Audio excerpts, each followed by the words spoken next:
Hamas के आतंकवादियों के भीषण हमले के बाद इजराइल जवाबी कार्रवाई के साथ ही अब जमीनी हमले के लिए तैयार है। हमास की कोई भी मांग मानने से इजराइल ने इनकार कर दिया है।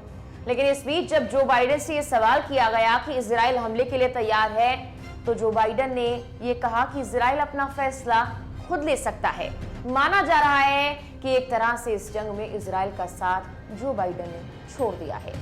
नमस्कार, मेरा नाम है मेघना सचदेवा। आप मुझे देख रहे हैं लोकमत हिंदी पर। अब से कुछ दिन पहले इजराइल में जंग के बीच ही जो बाइडेन ने यात्रा की थी। इजराइल पहुंचकर हमास के खिलाफ इजराइल के साथ एकजुटता दिखाई थी, गाजा के लिए मदद का ऐलान भी किया था। लेकिन अब जब इजराइल ने यह ऐलान कर दिया है कि चाहे कुछ भी हो जाए वो हमास के हमलों का जवाब देंगे और वो जमीनी हमले के लिए पूरी तरह से तैयार है, बिना किसी मांग को मानने के लिए, उस वक्त जो बाइडेन ने कहा है कि इजराइल अपना फैसला खुद ले सकता है।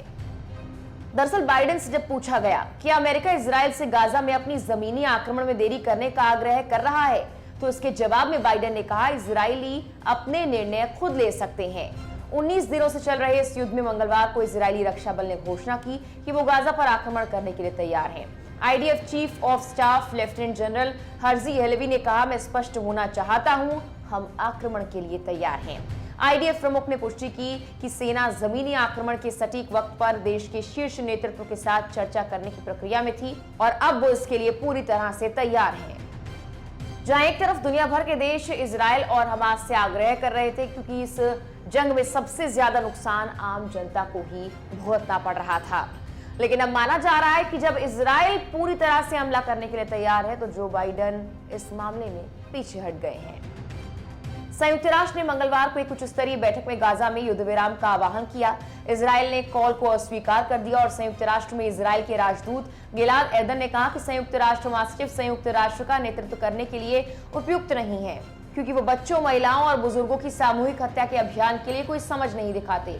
इजराइल के विदेश मंत्री एली कोहेन ने हमास के हमले पर देश की प्रतिक्रिया में अनुपातिकता की मांग को खारिज कर दिया और पूछा, आप किसी ऐसे व्यक्ति के साथ संघर्ष विराम के लिए कैसे सहमत हो सकते हैं जिसने आपके अस्तित्व को मारने और नष्ट करने की कसम खाई है। वहीं विदेश मंत्री ने कहा, 7 अक्टूबर के हमले की अनुपातिक प्रतिक्रिया हमास के आखिरी हिस्से का संपूर्ण विनाश होगी। बुधवार को इजराइल की सेना ने कहा कि सीरिया से इजराइल की ओर रॉकेट लॉन्च किए जाने के बाद उसके जेट विमानों ने सीरियाई सेना के बुनियादी ढांचे और मोर्टार लॉन्चरों पर हमला किया। गाजा हमले पर इजराइल रक्षा बलों ने कहा कि कुछ हमास आतंकवादी समुद्र के रास्ते दक्षिणी इजराइल में घुसपैठ करने का प्रयास कर रहे थे और उन्हें गाजा तट पर एक सुरंग से बाहर निकलते हुए पाया गया। आईडीएफ ने कहा कि गाजा में आतंकवादियों द्वारा इस्तेमाल किए जाने वाले हथियार गोदाम के साथ सुरंग को निशाना बनाया गया। वहीं व्हाइट हाउस ने कहा कि अगर इजराइल हमास युद्ध व्यापक क्षेत्रीय संघर्ष में बदल जाता है तो वो मध्य पूर्व से अमेरिकियों को निकालने के लिए आकस्मिक योजनाएं विकसित कर रहा है। फिलहाल अमेरिका द्वारा संचालित की जा रही चार्टर उड़ानों के अलावा इस क्षेत्र में अमेरिकियों को निकालने के लिए कोई सक्रिय प्रयास